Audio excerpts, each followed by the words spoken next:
Hello, good morning. Good morning, ma'am. Good morning. Good morning, ma'am. Good morning. Good morning, ma'am. Good morning, ma'am. Good morning, ma'am.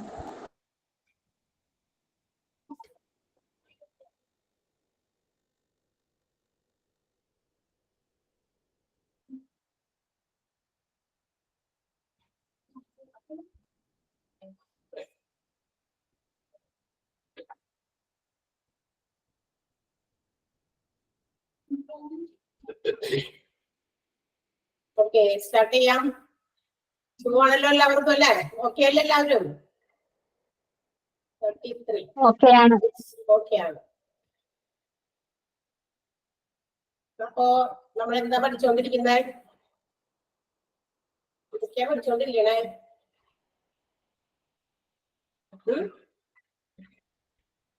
പഠിച്ചുകൊണ്ടിരിക്കുന്നതൊക്കെ മറന്നുപോയാ? Supportive department in hospital. Different departments in hospital. അതില് എവിടെ വരെ എത്തി പറയാമോ? നയനൊന്ന് പറയാമോ? Supportive department in a hospital. Supportive ഡിപ്പാർട്ട്മെന്റിലെ ഹോസ്പിറ്റലില് തുടങ്ങിയുള്ള എവിടെ വരെ എത്തി? Housekeeping. യെസ്, ഹൗസ് കീപ്പിംഗ് വരെ എത്തിയിട്ടുണ്ട് നമ്മൾ അല്ലെ. ഹൗസ് കീപ്പിംഗ് എന്ന് പറയുന്ന ഡിപ്പാർട്ട്മെന്റ് വരെയാണ് നമ്മൾ പറഞ്ഞത്. സപ്പോർട്ടീവ് ഡിപ്പാർട്ട്മെന്റ് ആണ് എക്സ്പ്ലെയിൻ ചെയ്തുകൊണ്ടിരുന്നത്. There are a number of supportive departments in a hospital. ഹോസ്പിറ്റലില് നമ്മള് എന്താ പറയാ, മെഡിക്കൽ ഡിപ്പാർട്ട്മെന്റിലെ OPD, IPD സർവീസസ് പ്രൊവൈഡ് ചെയ്യുന്ന ഡിപ്പാർട്ട്മെന്റുകൾ പോലെ തന്നെ there are some other departments which have to support the hospital system as a whole. അല്ലെ, നമ്മുടെ ഹോസ്പിറ്റലിന്റെ ആകെ മൊത്തം ഒരു എന്താ പറയാ എല്ലാ ഡിപ്പാർട്ട്മെന്റുകളെയും എന്താ പറയാ ഹെൽപ്പ് ചെയ്യാൻ, സപ്പോർട്ട് ചെയ്യാൻ വേണ്ടിയിട്ട് ഹോസ്പിറ്റലില് മറ്റനേകം സപ്പോർട്ടിംഗ് ഡിപ്പാർട്ട്മെന്റുകൾ കൂടി വേണം എന്ന് നമ്മൾ പറഞ്ഞു. അതിന്റെ പേരുകളൊക്കെ നമ്മൾ പറഞ്ഞതാണ്. അതിൽ നമ്മൾ clinical laboratory where lab tests are performed in main 6 field. പ്രധാനമായിട്ടും 6 മേഖലകളിൽ എന്താ പറയാ ലാബ് ടെസ്റ്റുകൾ നടത്തുന്ന ക്ലിനിക്കൽ ലബോറട്ടറി ഒരു സപ്പോർട്ടിംഗ് ഡിപ്പാർട്ട്മെന്റ് ആണ്. നമ്മുടെ ചികിത്സയ്ക്കുമായിട്ട് ബന്ധപ്പെട്ട് പേഷ്യൻസ് ഹോസ്പിറ്റൽസിൽ വരുമ്പോ അവർക്ക് ചികിത്സ മാത്രം കിട്ടിയാൽ പോരാ, ആൻഡ് സം അതർ ഫെസിലിറ്റീസും അല്ലെ സപ്പോർട്ട്സും അവരുടെ ചികിത്സയുമായിട്ട് ഡയറക്ട്ലി ഓർ ഇൻഡയറക്ട്ലി ബന്ധപ്പെട്ട കുറെ കാര്യങ്ങൾ കൂടി ഹോസ്പിറ്റൽസിൽ നടക്കുന്നുണ്ട്. അപ്പൊ അത് പ്രൊവൈഡ് ചെയ്യുന്ന ഡിപ്പാർട്ട്മെന്റുകളാണ് supportive department. And the first one was clinical laboratory. ആദ്യത്തെ നമ്മൾ പറഞ്ഞു കഴിഞ്ഞു ക്ലിനിക്കൽ ലബോറട്ടറി ആയിരുന്നു. രണ്ടാമത്തേത് റേഡിയോളജി ആണ്. That means radioactive accelerated ആയിട്ടുള്ള ഐസോട്ടോപ്സ്, റേഡിയോ ഫാർമസ്യൂട്ടിക്കൽസ് ഉപയോഗിച്ച് to diagnosis and treat various types of diseases in our internal body parts അല്ലെ, നമ്മുടെ ശരീരത്തിന്റെ ആന്തരിക അവയവങ്ങളിൽ ഉണ്ടാകുന്ന പല ഡിസീസസും ഡയഗ്നോസിസ് ചെയ്ത് അതിന് ട്രീറ്റ്മെന്റുകൾ കൊടുക്കാൻ വേണ്ടിയിട്ടുള്ള മറ്റൊരു രീതി. അതെന്താണ് രോഗത്തിന്റെ കാരണം, അതിന്റെ ടെസ്റ്റുകളൊക്കെ നടത്തുന്നത് ലാബ് ടെസ്റ്റ് കൂടാതെ മറ്റു ടെസ്റ്റുകൾ നടത്തുന്നുണ്ട്. റേഡിയോ ആക്റ്റീവ് ആയിട്ടുള്ള റേസ് നമ്മുടെ ശരീരത്തിനകത്തേക്ക് പാസ് ചെയ്തിട്ടാണ് ചില രോഗങ്ങൾ, കൂടുതലും cancers, different types of cancers, നമ്മുടെ അബ്ഡോമിനൽ പാർട്ടിൽ ഉണ്ടാകുന്ന എന്തെങ്കിലും പ്രശ്നങ്ങൾ, അതുപോലെ തന്നെ ഹാർട്ടിനകത്ത് ഉണ്ടാകുന്ന ഓർഗൻസിൽ ഉണ്ടാകുന്ന ഡിസീസസ്, ഇതൊക്കെ ഡയഗ്നോസിസ് ചെയ്യാനൊക്കെ നമ്മുടെ റേഡിയോളജി ഉപയോഗിക്കുന്നു. And different machines are used for this purpose in radiology. അതിനകത്ത് നമുക്ക് റേഡിയോളജിയിൽ ഒരുപാട് എക്യുപ്മെന്റുകൾ പല രീതിയിലുള്ള ഉപയോഗിക്കുന്നുണ്ട്. കുറച്ച് എക്യുപ്മെന്റുകളുടെ പേരുകൾ അവിടെ മെൻഷൻ ചെയ്തിരുന്നു നമ്മള്. X-ray machine, CT scan machine, MRI scan machine, echocardiogram and also ultra colour sound, ultrasound colour Doppler എന്ന് പറയുന്ന മെഷീൻസ്. അപ്പൊ ഇതൊക്കെ സപ്പോർട്ട് ചെയ്യാൻ വേണ്ടിയിട്ടുള്ളതാണ് നമുക്കറിയാം. ആൻഡ് ഓൾസോ അടുത്തത് കൂടി നമ്മൾ പറഞ്ഞത് സെൻട്രൽ സ്റ്റെറൈൽ സപ്ലൈ ഡിപ്പാർട്ട്മെന്റും ഹൗസ് കീപ്പിംഗും. സെൻട്രൽ സ്റ്റെറൈൽ സപ്ലൈ ഡിപ്പാർട്ട്മെന്റ് എന്തിനു വേണ്ടിയിട്ടുള്ളതാണ്? To keep the equipments which are used in surgeries and other procedures sterilized and clean. എപ്പോഴും നമ്മൾ ഹോസ്പിറ്റൽസിലെ സർജറീസ് ഒക്കെ നടത്താൻ വേണ്ടിയും മറ്റു പ്രൊസീജിയേഴ്സ് ഒക്കെ നടത്താൻ വേണ്ടിയിട്ടും ഉപയോഗിക്കുന്ന പല ഉപകരണങ്ങളുണ്ട്, ഒത്തിരി ഉപകരണങ്ങളുണ്ട്. ഈ ഉപകരണങ്ങളെല്ലാം തന്നെ എപ്പോഴും നീറ്റ് ആൻഡ് ക്ലീൻ ആയിട്ട് സൂക്ഷിക്കുക. എപ്പോഴും വൃത്തിയാക്കുക എന്ന് പറയുമ്പോൾ വെറുതെ കഴുകിയാൽ മാത്രം വൃത്തിയല്ല, അത് സ്റ്റെറിലൈസ് ചെയ്യേണ്ടതായിട്ടുള്ള കാര്യങ്ങൾ കൂടിയുണ്ട് അല്ലെ. സ്റ്റെറിലൈസേഷൻ ഒരു പ്രത്യേക പ്രൊസീജിയർ അനുസരിച്ചിട്ടാണ് ഞാൻ പറഞ്ഞിരുന്നത്. നിങ്ങളൊക്കെ ഒന്ന് നോക്ക്. കാരണം നിങ്ങൾ ഓൾറെഡി ഈ ഒരു ചാപ്റ്റർ എന്താ പറയാ പഠിക്കും, ഇതിനെക്കുറിച്ച് വിശദമായിട്ട് പഠിക്കും. പക്ഷെ അതിന് മുമ്പ് ചെറിയ ഒരു എക്സ്പ്ലനേഷൻ കേട്ടപ്പോ തന്നെ നിങ്ങളൊന്ന് യൂട്യൂബിൽ ഒന്ന് അടിച്ചു നോക്കിയാൽ അതെന്താണ് അവിടെ നടക്കുന്ന പ്രൊസീജിയേഴ്സ് നമുക്ക് ഓണാക്കുമ്പോ അല്ലെങ്കിൽ യൂട്യൂബിൽ നമ്മൾ സെർച്ച് ചെയ്താൽ നമുക്ക് വരുന്നത് ഏതോ ഫോറിൻ കൺട്രിയിലെ ഒരു CSSD ഡിപ്പാർട്ട്മെന്റ് ആണ് അവര് കാണിക്കുക. വീഡിയോസ് ഒക്കെ കാണുന്നുണ്ട്. ഒരു വലിയ ഡിപ്പാർട്ട്മെന്റ് ആണ് നമ്മുടെ, ഏകദേശം ഒരു വലിയ ഒരു ഹോസ്പിറ്റലിൽ ഒരു പാർട്ട് ഓഫ് ഏരിയ കവർ ചെയ്യുന്ന ഒരു റൂം, അതിന് വേണ്ടിയിട്ടുള്ള ഒരു എന്താ പറയാ അറേഞ്ച്മെന്റ് ആണ് CSSD നടത്തുന്ന ഒരു സ്ഥലം എന്ന് പറയുന്നത്. ഒരു പ്രത്യേക രീതിയിലാണ് അത് എന്താ പറയാ ക്ലീൻ ചെയ്ത് സ്റ്റെറിലൈസ് ചെയ്ത് എക്യുപ്മെന്റുകളൊക്കെ എടുക്കുന്നത്. ഒരു എൻട്രി കൂടി വെച്ചിട്ട് എക്സിറ്റ് മറ്റൊരു വഴി കൂടി ആയിരിക്കും. എല്ലാ പ്രൊസീജിയറും കഴിഞ്ഞിട്ടായിരിക്കും എക്സിറ്റിലൂടെ നമുക്ക് we can receive that particular items, നമ്മൾ സ്റ്റെറിലൈസ് ചെയ്യാൻ വെച്ച സാധനങ്ങളൊക്കെ നമുക്ക് എടുക്കാൻ പറ്റുന്നത്. ഹൗസ് കീപ്പിംഗ് എന്ന് പറയുന്ന ഡിപ്പാർട്ട്മെന്റ് നമ്മൾ പറഞ്ഞതാണ്. To keep the hospital surroundings neat and clean, അതിന് റെസ്പോൺസിബിൾ ആയിട്ടുള്ള ഡിപ്പാർട്ട്മെന്റ് ആണ് ഹൗസ് കീപ്പിംഗ്.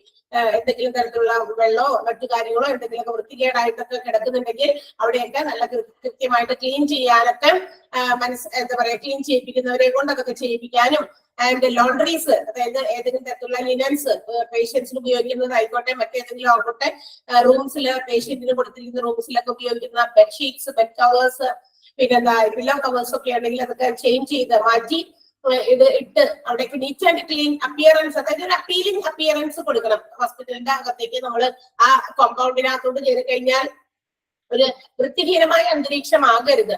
അതിന് കാര്യങ്ങളൊക്കെ ചെയ്ത് അതൊക്കെ വൃത്തിയാക്കേണ്ട ഒരു ഡിപ്പാർട്ട്മെന്റ് ആണ് ഹൗസ് കീപ്പിംഗ് എന്ന് പറയുന്ന ഡിപ്പാർട്ട്മെന്റ്. ഓക്കെ, അവിടെ വരെയാണ് നമ്മൾ പറഞ്ഞത്. And the next department is dietary department or catering എന്ന് നമ്മൾ വിളിക്കും. എന്താണ് ഡയറ്ററി ഡിപ്പാർട്ട്മെന്റ്? ഡയറ്ററി ഡിപ്പാർട്ട്മെന്റ് എന്ന് പറയുമ്പോൾ കാറ്ററിംഗ് എന്ന് കേൾക്കുമ്പോൾ നമ്മൾ വിചാരിക്കും അവരായിരിക്കും ഈ ഒരു ഡിപ്പാർട്ട്മെന്റിൽ ഉള്ള ആളുകളായിരിക്കും responsible for making the food or preparing the food. അല്ല, തീർച്ചയായിട്ടും അല്ല. ഇവരല്ല ഫുഡ് തയ്യാറാക്കുന്നത്. ഇവർ ഫുഡ് തയ്യാറാക്കണ്ട.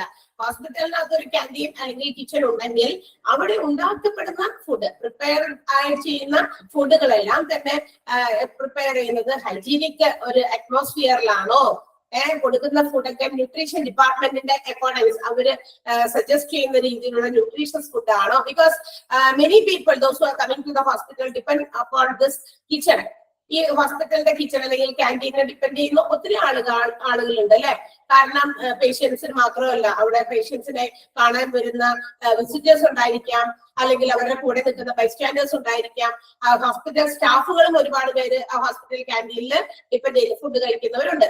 അപ്പൊ ഇവർക്കൊക്കെ ഫുഡ് കൊടുക്കുമ്പോൾ ന്യൂട്രീഷൻ ഡിപ്പാർട്ട്മെന്റ് പ്രൊവൈഡ് ചെയ്യുന്ന ന്യൂട്രീഷണൽ മെനു അക്കോർഡൻസ് ആണ് they have to prepare the food.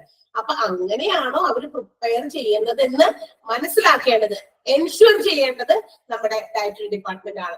അല്ല അവിടെ ചെന്ന് ഇടയ്ക്കൊക്കെ നോക്കി അവിടുത്തെ അറ്റ്മോസ്ഫിയർ ഒക്കെ എങ്ങനെയാണ്, വൃത്തിയായിട്ടുള്ള അന്തരീക്ഷത്തിലാണോ ഇതൊക്കെ ഉണ്ടാക്കുന്നത്, പഴയ ഫുഡ് പുതിയ രൂപത്തിൽ കൊടുക്കുകയാണോ, ഇതൊക്കെ മേക്ക് ഷുവർ ചെയ്യണം. അങ്ങനെ എന്തെങ്കിലുമൊക്കെ ഉണ്ടെങ്കിൽ അതിലൊക്കെ കറക്ഷൻസ് വരുത്തണം അവരിൽ നിന്ന് തന്നെ. അതായത് ഇങ്ങനെയൊന്നും ചെയ്യാൻ പാടില്ല. കാരണം ഓൾറെഡി വന്നു കിടക്കുന്ന പേഷ്യൻസ് ആണ്, രോഗവുമായിട്ടാണ് വന്നു കിടക്കുന്നത്.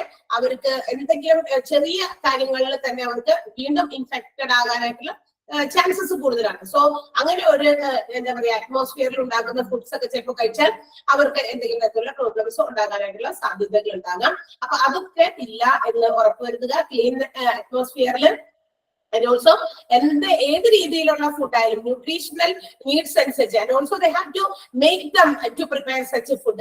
അവരെ കൊണ്ട് അങ്ങനെ ആ ന്യൂട്രീഷൻ മെനു അനുസരിച്ചുള്ള ഫുഡ് ഉണ്ടാക്കാനുള്ള ഇൻസ്ട്രക്ഷൻസും ഇവർക്ക് കൊടുക്കാം. ആ ഡയറ്ററി ഡിപ്പാർട്ട്മെന്റിന് സജസ്റ്റ് ചെയ്യാം. And they are responsible for ordering of supplies. മാത്രമല്ല ഏതൊക്കെ പേഷ്യൻസിനും ഏതൊക്കെ തരത്തിലുള്ള ഫുഡുകൾ കൊടുക്കണം ന്യൂട്രീഷൻ അനുസരിച്ച്, അല്ലെങ്കിൽ ഏതെങ്കിലും ഡയറ്റീഷ്യൻ റെക്കമെൻഡ് ചെയ്തിരിക്കുന്ന ഫുഡ് ഉണ്ടെങ്കിൽ അതൊക്കെ സപ്ലൈ ചെയ്യാൻ എന്താ പറയാ അതിന് വേണ്ടിയിട്ടുള്ള ഓർഡറുകൾ കൊടുക്കാനുള്ള ഡിപ്പാർട്ട്മെന്റും ഇവർ തന്നെയാണ്. Okay, and also all the staffs, those who are engaged in the preparation and delivery of food, they have to make sure of that supervision of that particular staffs. ഇവിടെ ഫുഡ് പ്രിപ്പയർ ചെയ്ത് കൊണ്ടുവന്ന് കൊടുക്കുന്ന deliver ചെയ്യുന്ന ആളുകളെയൊക്കെ ഇടയ്ക്കിടയ്ക്കൊക്കെ സൂപ്പർവിഷൻസ് നടത്തണം. അതായത് അവര് ഒന്ന് നല്ല ഹൈജീനിക് മാനറിലാണോ, ഉണ്ടാക്കുന്ന ഫുഡുകൾ മാത്രം ഭയങ്കര ടേസ്റ്റി ആയ പോരാ, അത് ഉണ്ടാക്കുന്ന ഇടം, അത് സപ്ലൈ ചെയ്യുന്ന രീതി, അത് സപ്ലൈ ചെയ്യുന്ന ആ ഒരു ഏതൊക്കെ വെസൽസിലാണ്, പാത്രങ്ങളിലാണ്, കണ്ടെയ്ൻമെന്റുകളിലാണ്, അതൊക്കെ ഹൈജീനിക് ആണോ, അതെല്ലാം മേക്ക് ഷുവർ ചെയ്യേണ്ടത് ഡയറ്ററി ഡിപ്പാർട്ട്മെന്റ് ആണ്. ഓക്കെ, അപ്പൊ ഫുഡ് റിലേറ്റഡ് ആയിട്ടുള്ള കാര്യങ്ങൾക്ക് റെസ്പോൺസിബിൾ ആയിട്ടുള്ള ഡിപ്പാർട്ട്മെന്റ് ആണ് ഡയറ്ററി ഡിപ്പാർട്ട്മെന്റ്. പേഷ്യൻസ് മാത്രമല്ല സ്റ്റാഫ്സും, മെഡിക്കൽ സ്റ്റാഫ്സ്, അതുപോലെ നഴ്സസ്, ഒരുപാട് ജോലിക്കാരും മറ്റുമൊക്കെ ഹോസ്പിറ്റലിൽ വർക്ക് ചെയ്യുന്നവരൊക്കെ ഈ ഒരു ഫുഡിനെ ഡിപ്പെൻഡ് ചെയ്യുന്നുണ്ട്. അപ്പൊ അതുകൊണ്ട് തന്നെ it should be provided in hygienic manner and also nutritional menu പ്രകാരമായിരിക്കണം ഇതൊക്കെ പ്രൊവൈഡ് ചെയ്യേണ്ടത്. മനസ്സിലായോ എന്താണ് ഡയറ്ററി ഡിപ്പാർട്ട്മെന്റ്? ഇവര് പോയി അടുക്കളയിൽ പോയി പാചകം ചെയ്യണ്ടോ, ഇവര് അവിടെയുള്ള പാചകം ചെയ്യപ്പെടുന്ന ഫുഡ് ഏത് രീതിയിലാണ് എന്നാണ് മനസ്സിലാക്കേണ്ടത്. എന്തെങ്കിലും മോശമായ അന്തരീക്ഷത്തിൽ എന്താ പറയാ, ഇപ്പൊ ഒരു ഭക്ഷണം ഉണ്ടാക്കിക്കൊണ്ടിരിക്കുകയാണ്, ആ ഭക്ഷണം ഉണ്ടാക്കുന്ന ചുറ്റുപാട് കണ്ടു കഴിഞ്ഞാൽ നമുക്കത് കഴിക്കാൻ തോന്നില്ല. ചില ഹോട്ടൽ റെസ്റ്റോറൻറ്റ്സിലൊക്കെ നമ്മൾ പോകുമ്പോൾ നമ്മൾ എന്താ പറയാ, ചിലപ്പോ ഭയങ്കര വിശന്നിട്ടായിരിക്കും ചിലപ്പോ ഒരു റെസ്റ്റോറന്റിൽ കയറുന്നത്.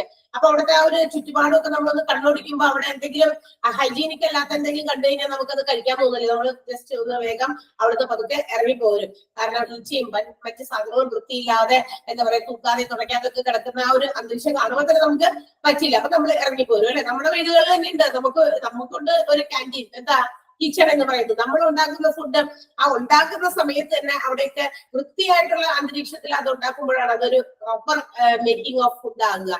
ഓക്കെ, അല്ലാതെ ഫുഡ് കുറെ ഉണ്ടാക്കി കൂട്ടുന്നുണ്ട് അടുക്കള കണ്ടു കഴിഞ്ഞാൽ നമുക്ക് എന്താ പറയാ ഭയങ്കര എന്താ പറയാ ഒരു ഇഷ്ടപ്പെടാത്ത രീതിയിലുള്ള ആണെങ്കിൽ നമുക്കത് കഴിക്കാൻ തോന്നില്ല.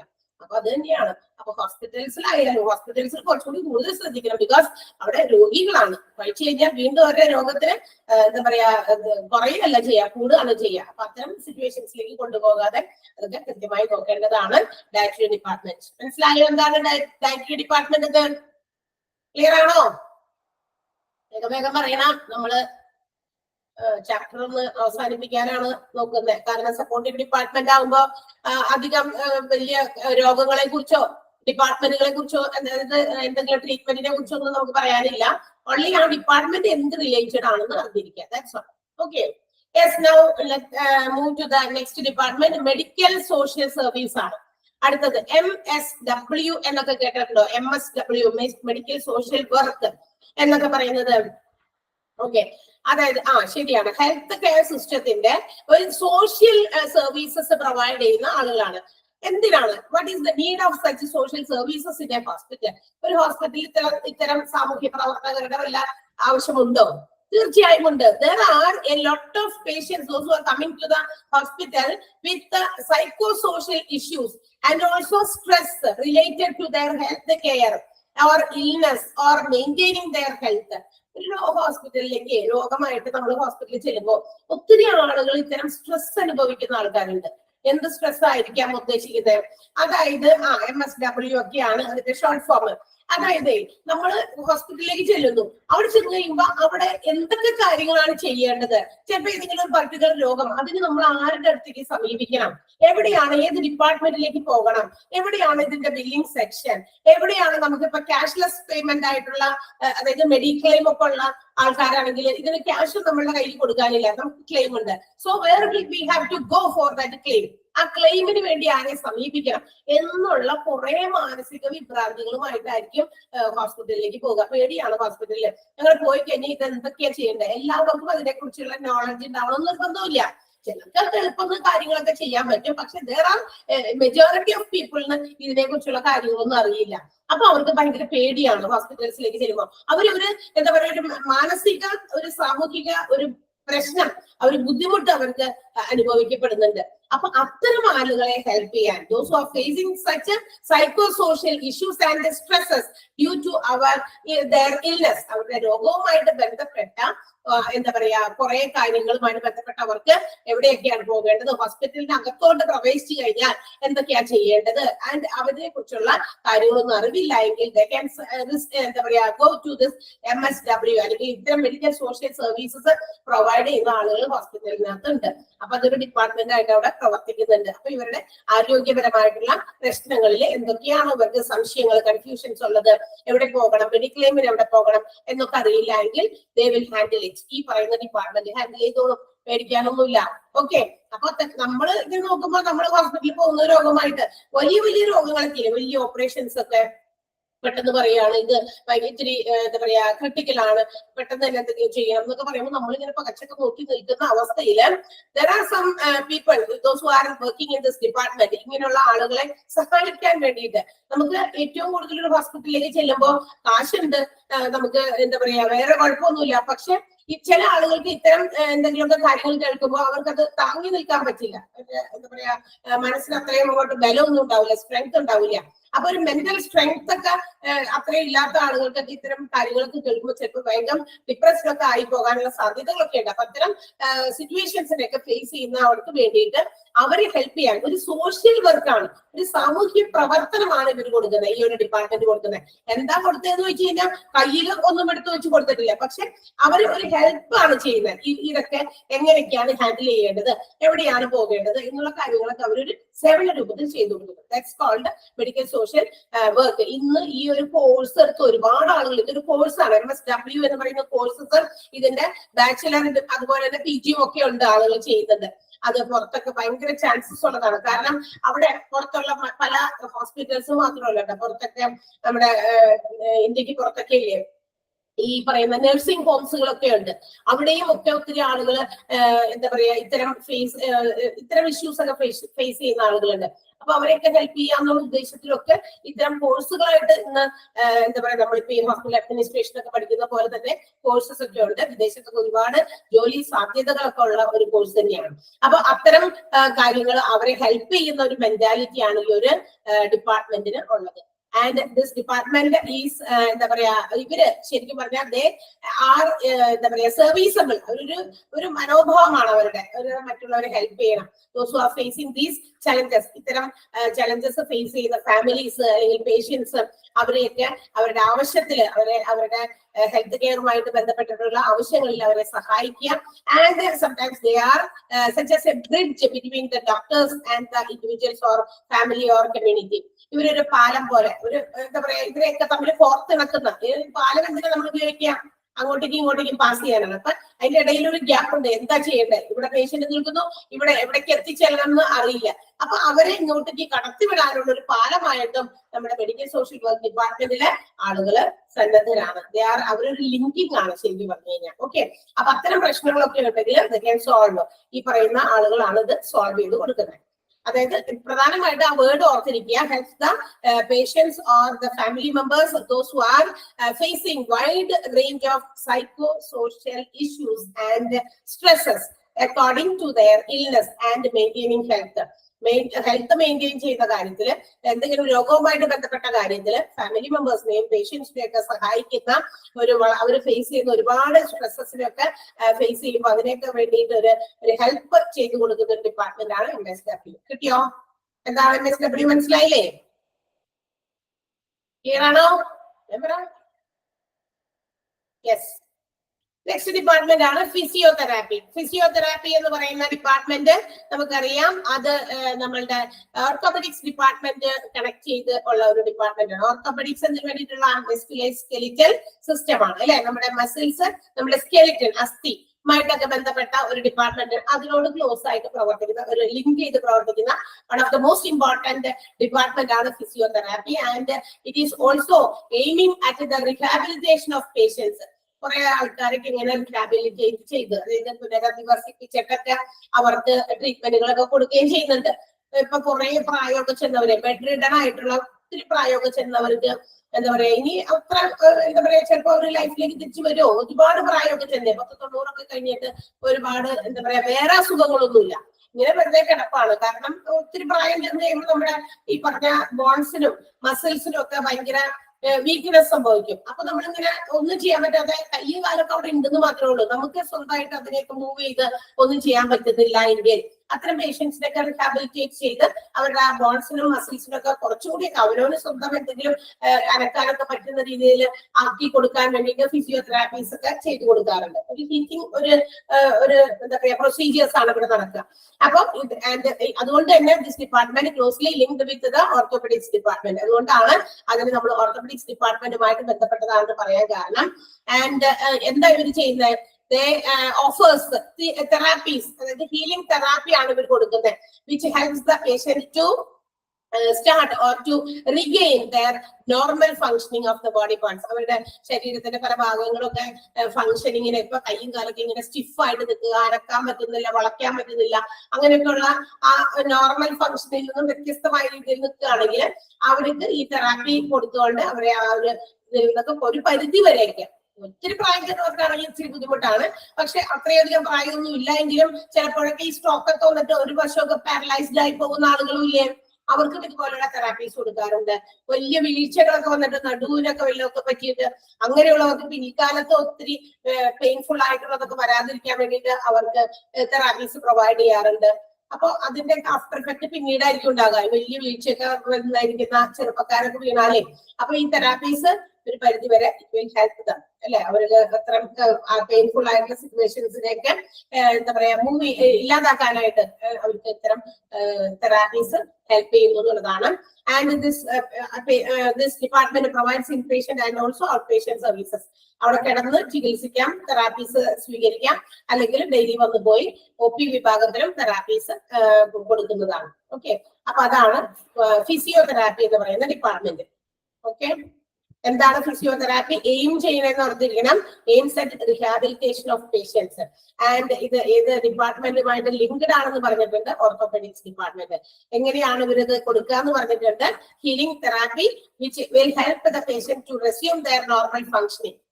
ബോഡി പാർട്സിന്റെ ഒക്കെ നോർമൽ ഫംഗ്ഷനിലെ വീണ്ടും ഫംഗ്ഷനിലേക്ക് കൊണ്ടുവരാം.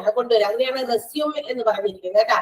അത് റീസ്റ്റാർട്ട്, നേരത്തെ എവിടെയെങ്കിലും വെച്ച് പതുക്കെ നിന്ന് പോയിരിക്കുന്ന ആ ഫംഗ്ഷനിങ് ഒക്കെ വീണ്ടും റീസ്റ്റാർട്ട് ചെയ്യാനുള്ള ഒരു ഹെൽപ്പാണ് തെറാപ്പിയിലൂടെ കൊടുക്കുക. ക്ലിയർ ആയോ? ഓക്കെ, നെക്സ്റ്റ് ഡിപ്പാർട്ട്മെന്റ് ആണ് ഫാർമസി. ഫാർമസി എന്ന് പറയുന്ന ചാപ്റ്റർ ആണോ അടുത്ത ചാപ്റ്റർ നമുക്ക് പഠിക്കാനുള്ള. ഇത് അടുത്ത ചാപ്റ്റർ ഫാർമസി ആണെന്ന് തോന്നുന്നു. Okay, I think so. Pharmacy എന്ന് പറയുന്നത്, അല്ലെങ്കിൽ ഫാർമസി എടുത്തോ നിങ്ങൾക്ക് ആരെങ്കിലും? ഫാർമസി എന്ന് പറയുന്ന ചാപ്റ്റർ എടുത്തോ? എടുത്ത് അല്ലെ? അപ്പൊ ഫാർമസി അല്ല, എന്റെ വേറെ ചാപ്റ്റർ ആയിരുന്നു, മെഡിക്കൽ ഇൻഷുറൻസ് ആയിരുന്നു. ഓക്കെ, പോട്ടെ, വേറെ ക്ലാസ്സിലാണ് എനിക്കുള്ളത്. അപ്പൊ നോക്കാം, നമുക്ക് ഫാർമസിയാണ്. അപ്പൊ ഓൾറെഡി നിങ്ങൾക്ക് ഫാർമസി എന്ന് പറയുന്ന ചാപ്റ്റർ എടുത്തു തീർന്നതാ, വഹിദ മിസ്സിന്റെ ആയിരുന്നു. ഓക്കെ, ശരിയാണ്. അപ്പൊ വാട്ട് ഈസ് എ ഫാർമസി? പിന്നെ ഞാൻ പറയേണ്ട ആവശ്യമില്ലല്ലോ ഫാർമസി എന്താണെന്ന്. Pharmacy is the most important department in A hospital. ഏറ്റവും പ്രധാനപ്പെട്ട ഹോസ്പിറ്റലിലെ പേഷ്യൻസ് വരുന്നുണ്ട്, ട്രീറ്റ്മെന്റ് കൊടുക്കുന്നുണ്ടെങ്കിൽ തൊട്ടടുത്ത് ഏറ്റവും ഇമ്പോർട്ടന്റ് ആയിട്ടുള്ള ഒരു ഡിപ്പാർട്ട്മെന്റ് ആണ് ഹോസ്പിറ്റൽ ഫാർമസി എന്ന് പറയുന്നത്. And the hospital pharmacy should be well equipped with all types of drugs which is used in a hospital. ഒരു ഹോസ്പിറ്റലിന്റെ ഡിപ്പാർട്ട്മെന്റുകൾ ഏതൊക്കെയുണ്ടോ അവിടെയൊക്കെ പ്രൊവൈഡ് ചെയ്യാൻ പാകത്തിന് എല്ലാ തരത്തിലുള്ള മെഡിസിൻസുമായിട്ട് എക്വിപ്ഡ് ആകേണ്ട ഒരു ഡിപ്പാർട്ട്മെന്റ് ആണ് ഹോസ്പിറ്റൽ ഫാർമസി. കാർഡിയോളജി ഡിപ്പാർട്ട്മെന്റ് ഉണ്ട്, ഓർത്തോപെഡിക്സ് ഉണ്ട്, പീഡിയാട്രിക്സ് ഉണ്ട്, ഗൈനക്കോളജി ഉണ്ട് എന്നൊക്കെ വിചാരിക്കാം ഒരു ഹോസ്പിറ്റലില്. ഇതൊക്കെ ഉണ്ട്. പക്ഷെ ഇതിനൊക്കെ രോഗവുമായിട്ട് വരുന്ന പേഷ്യൻസിന് കൊടുക്കാൻ മരുന്നില്ലെങ്കിൽ പിന്നെ എന്തിനാ ഹോസ്പിറ്റലിന്റെ ഫാർമസി? ആവശ്യമില്ലല്ലോ. ഓക്കെ, അപ്പൊ അതുകൊണ്ട് ഏതൊക്കെ ഡിപ്പാർട്ട്മെന്റുകൾ ഹോസ്പിറ്റലിൽ ഫംഗ്ഷൻ ചെയ്യുന്നുണ്ട്. ചില ഹോസ്പിറ്റൽസിൽ ചില ഡിപ്പാർട്ട്മെന്റ് ഉണ്ടാവില്ല, എല്ലാ ഹോസ്പിറ്റലിലും എല്ലാ ഡിപ്പാർട്ട്മെന്റും ഉണ്ടാകണമെന്ന് നിർബന്ധമില്ല അല്ലെ. ഇപ്പൊ ഒത്തിരി ഭയങ്കര വലിയ ഹോസ്പിറ്റൽസ് ഒക്കെ തുടങ്ങുന്നതിൽ ഒട്ടുമിക്ക ഡിപ്പാർട്ട്മെന്റുകളും കാണുമായിരിക്കും അല്ലെ. കുറച്ചുകൂടി പഴയതൊക്കെ ആയിട്ടുള്ള ഹോസ്പിറ്റൽസ് ഒക്കെ ആണെങ്കിൽ എല്ലാ ഡിപ്പാർട്ട്മെന്റും വർക്ക് ചെയ്യുന്നുണ്ടാവില്ല. എല്ലാ ഡിപ്പാർട്ട്മെന്റിലും ഇരിക്കാനുള്ള ഡോക്ടേഴ്സ് അവൈലബിൾ ആകാത്തത് കൊണ്ടാകാം, അല്ലെങ്കിൽ അത്തരം ഡിപ്പാർട്ട്മെന്റുകളിൽ വേണ്ട മെഷീൻസ് എക്യുപ്മെന്റുകൾ ഇല്ലാത്തത് കൊണ്ടാകാം, വലിയ റീസൺസ് എന്തുകൊണ്ടെങ്കിലും ചില ഡിപ്പാർട്ട്മെന്റുകൾ ഉണ്ടാവില്ല. ഉള്ള ഡിപ്പാർട്ട്മെന്റില് നമുക്കറിയാലോ, ഇപ്പൊ കാർഡിയോളജി ഡിപ്പാർട്ട്മെന്റ് ഉണ്ടെന്ന് അറിയുമ്പോഴാണ് നമ്മൾ ആ ഹോസ്പിറ്റലിൽ നമുക്കിപ്പോ ഹാർട്ടുമായി ബന്ധപ്പെട്ട എന്തെങ്കിലും അസുഖം വന്നു, അപ്പൊ അവിടെ കാർഡിയോളജി ഉണ്ടോ ആ ഹോസ്പിറ്റലിൽ എന്ന് അന്വേഷിച്ചിട്ടേ പോകുള്ളൂ. ഹാർട്ടുമായിട്ട് എന്തെങ്കിലും ഒരു അസുഖം വന്നു കഴിഞ്ഞാൽ നമുക്ക് പോകാൻ ഉദ്ദേശിക്കുന്ന hospital first we will find whether there it is cardiology department അവിടെ ഉണ്ടോ എന്ന് ആദ്യം തന്നെ നമ്മൾ നോക്കും. ആരോടെങ്കിലും അന്വേഷിക്കുകയോ പറയുകയോ ചെയ്യും. ഇപ്പൊ കാർഡിയോളജി ഞാനൊരു ഉദാഹരണം പറഞ്ഞതാ. ഏത് ഡിപ്പാർട്ട്മെന്റ് ആയാലും ഇപ്പൊ സ്കിൻ ഡിസീസസിന് ഡെർമറ്റോളജി ഡിപ്പാർട്ട്മെന്റ് ഉണ്ടോ എന്ന് അന്വേഷിക്കും. അപ്പൊ ഉള്ളടത്തേ നമുക്ക് പോകാൻ പറ്റുള്ളൂ. ഓക്കെ, അപ്പൊ അത് അന്വേഷിക്കും. അപ്പൊ അങ്ങനെയാണെങ്കിൽ അത്തരം ഡിപ്പാർട്ട്മെന്റുകൾ ഏതൊക്കെയാണോ ഉള്ളത് അവിടെയൊക്കെ വരാൻ എന്താ പറയാ എന്തെങ്കിലുമൊക്കെ രോഗങ്ങൾ കോമൺ ആയിട്ടൊക്കെ ഉണ്ടല്ലോ, അത്തരം രോഗങ്ങളുമായിട്ട് വരാൻ ചാൻസസ് ഇന്ന പേഷ്യൻസ് ആണ്. So they have to equip all such drugs. അത് റിലേറ്റഡ് ആയിട്ടുള്ള എല്ലാ മരുന്നുകളും അവർ കൊണ്ടുവന്ന് സ്റ്റോർ ചെയ്ത് വെക്കണം ഹോസ്പിറ്റൽ ഫാർമസി. അല്ലാതെ ആ ഡിപ്പാർട്ട്മെന്റ് ഫംഗ്ഷൻ ചെയ്യുന്നുണ്ട്, പക്ഷെ ആ ഡിപ്പാർട്ട്മെന്റിൽ വേണ്ട മെഡിസിൻസ് ഇല്ല എങ്കിലോ പിന്നെ ഇതിനാ ഡിപ്പാർട്ട്മെന്റ് അവിടെ ഫംഗ്ഷൻ ചെയ്യുന്നത് അല്ലെ? അത് പുറത്തൊന്നും മരുന്ന് വാങ്ങിക്കണം എന്നൊക്കെ രീതിയിലാണെങ്കിലും അങ്ങനെയല്ല. ഏതൊക്കെ ഡിപ്പാർട്ട്മെന്റ് ഫംഗ്ഷൻ ചെയ്യുന്നോ ഓൾ ദാറ്റ് ഡിപ്പാർട്ട്മെന്റ്സിന്റെ drugs should be available in the hospital pharmacy. And also ഈ ഡ്രഗ്സ് മാത്രമാണോ മരുന്നുകൾ മാത്രമാണോ കൊടുക്കണേ? No, other types of equipments, drugs, അതുപോലെ തന്നെ ഫാർമാസ്യൂട്ടിക്കൽ എക്യുപ്മെന്റുകളും അതുപോലെ തന്നെ which is used equipments which are used in surgeries and procedures. ചെറിയ സർജറീസ് ഒക്കെ നടത്താനൊക്കെ ഉപയോഗിക്കുന്ന ചെറിയ ചെറിയ എക്യുപ്മെന്റുകളും അതും ഒക്കെ നമുക്ക് ഹോസ്പിറ്റലിന്റെ ഫാർമസിയിൽ അവൈലബിൾ ആണ്. അപ്പൊ ഡോക്ടേഴ്സിനൊക്കെ അതൊക്കെ വേണമെങ്കിൽ ഇപ്പൊ അവര് സർജിക്കൽ പ്രൊസീജിയേഴ്സിൽ ഉപയോഗിക്കുന്ന ചില ചെറിയ ഇൻസ്ട്രുമെന്റുകളൊക്കെ വേണമെങ്കിൽ ഹോസ്പിറ്റൽ ഫാർമസിയിൽ അതൊക്കെ കൊണ്ടുവന്ന് സ്റ്റോർ ചെയ്ത് വെച്ചിട്ടുണ്ടായിരിക്കും. whenever they are asking for it, അത് എപ്പോഴാണോ അവർ ആവശ്യപ്പെടുന്നത് അതനുസരിച്ച് ഇവിടുന്ന് എന്ത് ചെയ്യുന്നു, അവർക്ക് കൊണ്ടുപോയി കൊടുക്കുന്നു. അപ്പൊ മരുന്നുകൾ മാത്രമല്ല, ഡ്രഗ്സ്, മെഡിസിൻസ്, ഫാർമാസ്യൂട്ടിക്കൽ ഇൻസ്ട്രുമെന്റ്സ് ഒക്കെ ഉണ്ട്, സർജിക്കൽ ഇൻസ്ട്രുമെന്റ്സ് ഒക്കെ പേഷ്യന്റ് കെയറിന് വേണ്ട ചിലപ്പോ നെബുലൈസ് ചെയ്യുന്ന മെഷീൻസ് അതൊക്കെ അവൈലബിൾ ആണ് ഹോസ്പിറ്റൽ ഫാർമസിയിൽ. ഹോസ്പിറ്റലിൽ നിന്ന് തന്നെ ചിലപ്പോൾ പ്രൊവൈഡ് ചെയ്യും. ഇത് ഉപയോഗിക്കും.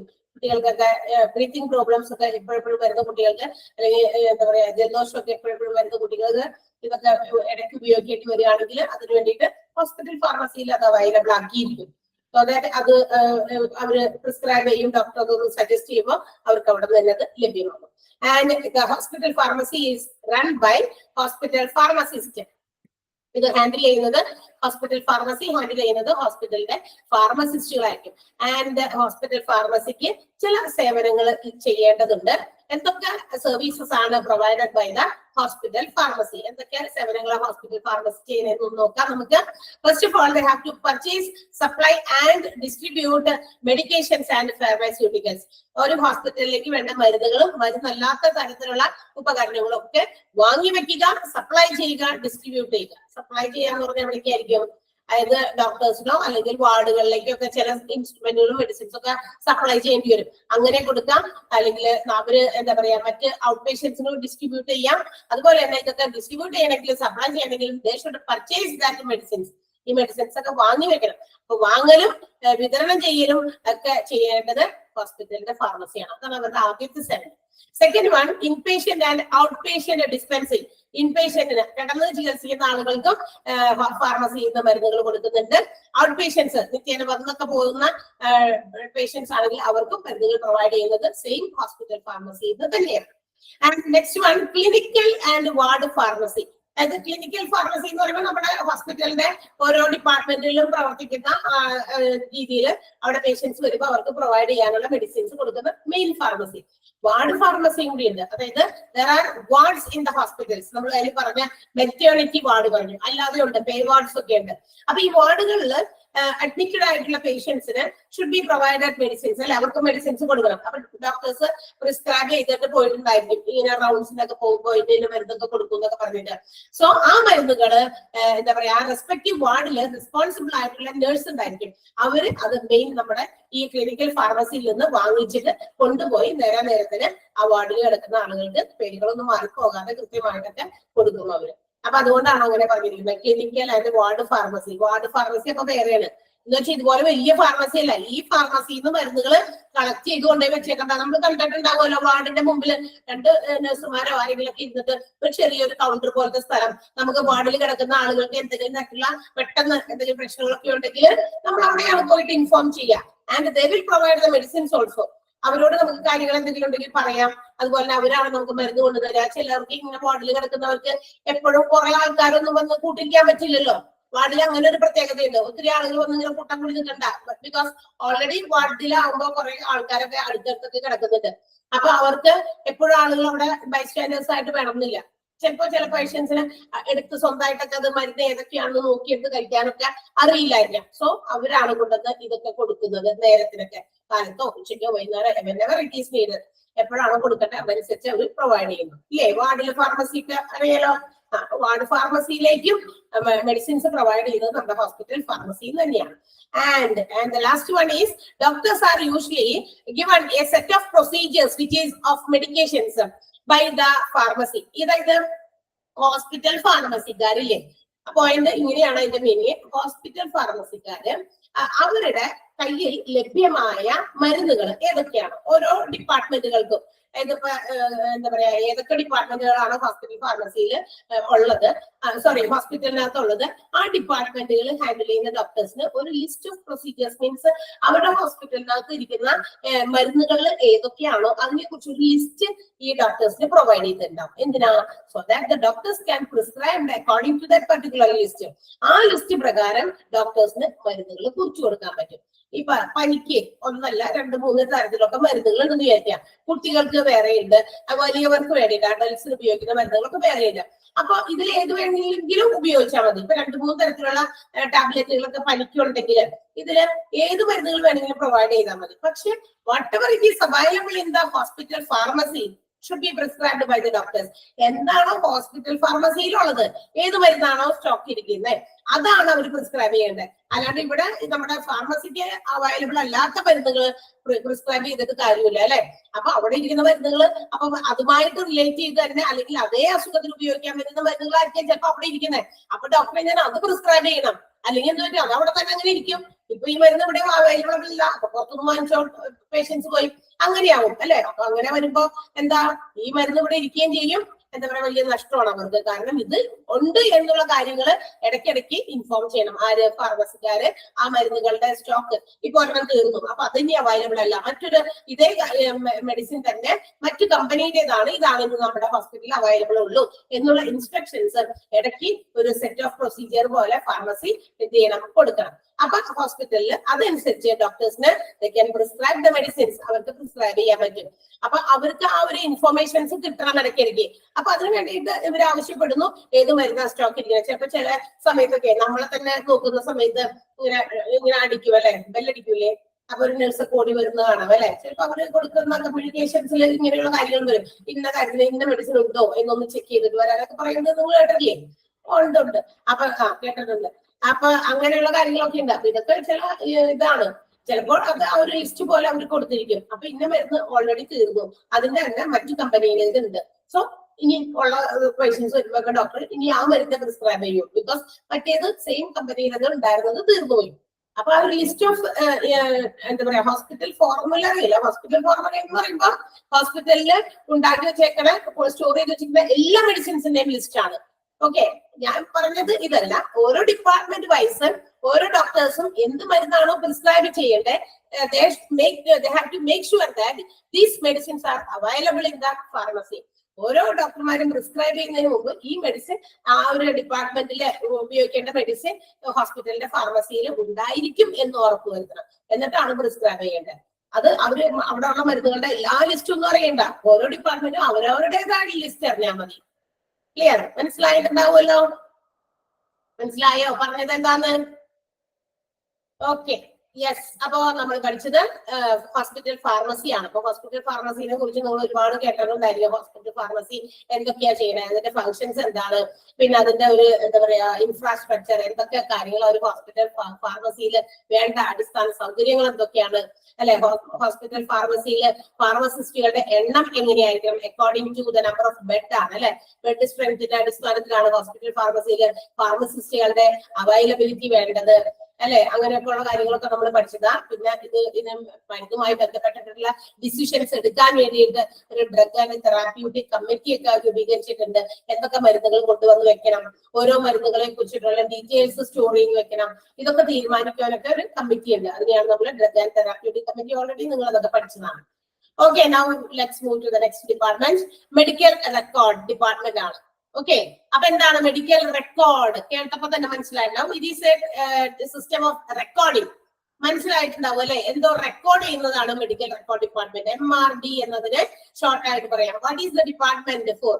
ഈ ഡിപ്പാർട്ട്മെന്റ് എന്താ ചെയ്യുന്നത്? It handles the recording of all the details or records or files of inpatients as well as the outpatients. അതായത് വന്നു പോകുന്ന പേഷ്യൻസിന്റെയും അഡ്മിറ്റ് ചെയ്യപ്പെട്ട പേഷ്യൻസിന്റെയും എല്ലാ തരത്തിലുള്ള ഫയലുകളും റെക്കോർഡുകളും ഒക്കെ സൂക്ഷിച്ചു വെക്കുക എന്നുള്ളതാണ്. അതൊക്കെ മെയിൻറ്റെയിൻ ചെയ്യുക കൃത്യമായ രീതിയിൽ ഒരു സിസ്റ്റമാറ്റിക് ഓർഡറിൽ. നമുക്കറിയാം ഒരു ഹോസ്പിറ്റൽസിൽ ഒരുപാട് പേഷ്യൻസ് വന്നു പോകുന്നുണ്ട് അല്ലെ. അപ്പൊ അവരെ കുറിച്ചുള്ള സകലമായ ഡീറ്റെയിൽസും റെക്കോർഡ് ചെയ്ത് വെച്ചിട്ടുണ്ടായിരിക്കും. അതൊക്കെ കൃത്യമായിട്ട് മെയിൻറ്റെയിൻ ചെയ്ത് പോകണം. ഒരു പ്രത്യേക രീതിയിലൊക്കെ അറേഞ്ച് ചെയ്യുന്നവരാണ് മെഡിക്കൽ റെക്കോർഡ്സ് ഡിപ്പാർട്ട്മെന്റ്. ഒരുപാട് കാര്യങ്ങൾ ഡീറ്റെയിൽസ് പേഷ്യൻസിനെ കുറിച്ചിട്ടൊക്കെ അവർ സ്റ്റോർ ചെയ്ത് വെച്ചിട്ടുണ്ടാകും.